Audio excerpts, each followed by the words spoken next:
Apakah kalian pernah mendengar kisah tentang para alkemis? Mereka adalah tokoh-tokoh misterius dari abad pertengahan yang menghabiskan hidupnya di ruang gelap penuh asap, mencampur logam, menggambar simbol aneh, dan mengejar satu mimpi yang dianggap mustahil. Mereka berusaha untuk mengubah logam biasa menjadi emas. Mereka mencari sesuatu yang disebut batu filsuf. Konon, benda itu mampu mengubah timah menjadi emas, memberi kekayaan tanpa batas, bahkan membuka rahasia keabadian. Namun sejarah menertawakan mereka, dan kita semua diajarkan bahwa itu hanyalah dongeng. Tapi tahukah kalian bahwa mimpi para alkemis itu sebenarnya telah terwujud? Bukan dengan mantra, bukan dengan sihir, bukan dengan batu filsuf, melainkan dengan sains. Hari ini, manusia dengan sainsnya yang semakin maju telah berhasil mengubah unsur lain menjadi emas. Mereka berhasil merubah merkuri dan platina menjadi emas. 100% emas dengan kemurnian mencapai 24 karat. Ini bukan cerita konspirasi dan bukan dongeng.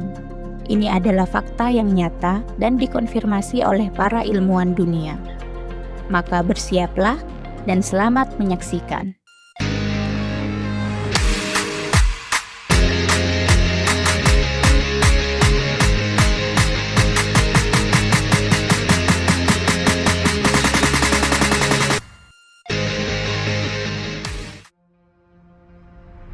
Sejak zaman kuno, emas bukan sekedar logam. Ia simbol kekuasaan, simbol kemewahan, dan simbol kekayaan. Banyak perang terjadi karena memperebutkan emas, dan manusia rela mengkhianati saudaranya demi emas. Maka, alkimiah lahir dari obsesi ini. Para alkemis percaya semua materi memiliki jiwa, dan jika mereka menemukan kunci rahasianya, timah bisa menjadi emas. Bukan hanya untuk kekayaan dan kekuasaan. Mereka sedang mencoba menyentuh rahasia Tuhan. Akan tetapi mereka gagal. Tapi obsesi ini tidak pernah mati. Berabad-abad kemudian, manusia menemukan sesuatu yang lebih kuat dari mantra dan ramuan. Manusia menemukan sihir sejati yang bernama sains. Dengan sains kita menyadari bahwa semua material yang ada di bumi tersusun oleh atom. Dan hal ini menyadarkan kita bahwa dunia tidak tersusun dari 4 unsur, api, air, tanah, dan udara seperti yang dipercaya di zaman dulu.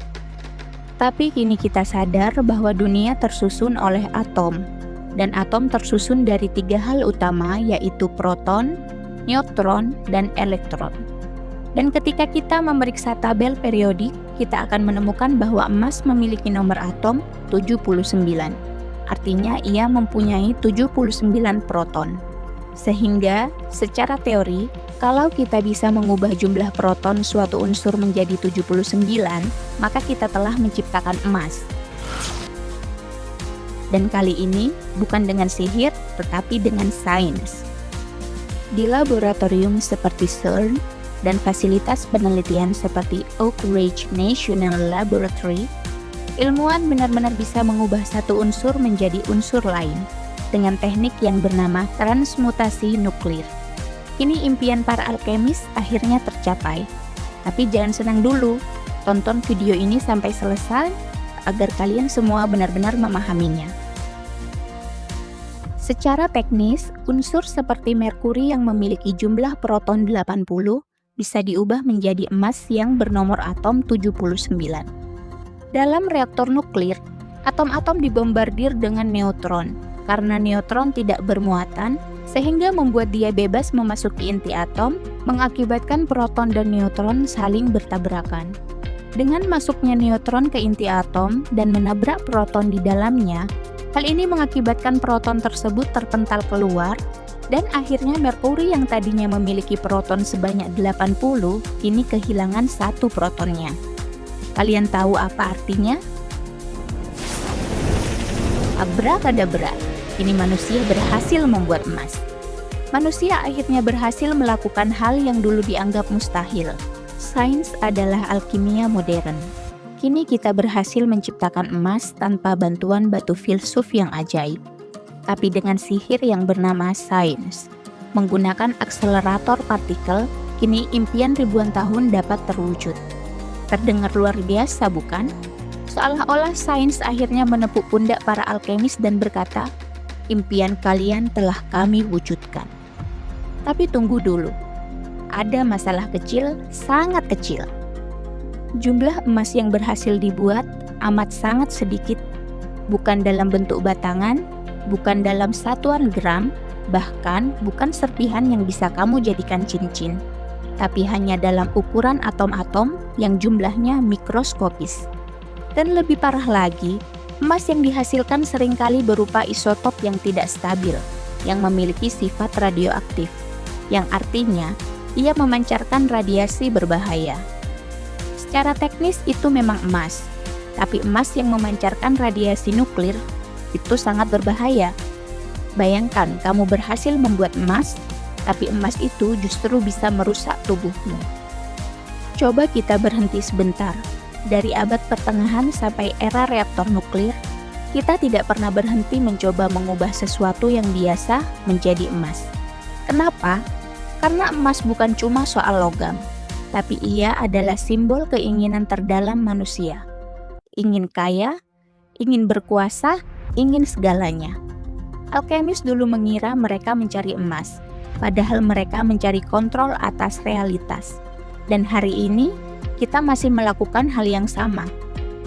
Jadi, mari kita jawab dengan jujur. Apakah limbah nuklir bisa menjadi emas? Secara teori, bisa. Secara eksperimen, pernah terjadi dalam skala atom. Secara ekonomi, tidak masuk akal. Secara keamanan, berbahaya. Emas yang berhasil dibuat sangat sedikit dan sering mengandung radiasi nuklir yang tidak stabil. Lebih mahal membuatnya daripada menambangnya. Sangat berbahaya untuk dipakai. Impian alkemis memang tercapai, tapi bukan seperti yang mereka bayangkan. Mungkin suatu saat nanti, sains akan menyempurnakannya. Mungkin di masa depan, kita bisa benar-benar membuat emas yang tidak berbahaya dengan harga yang murah.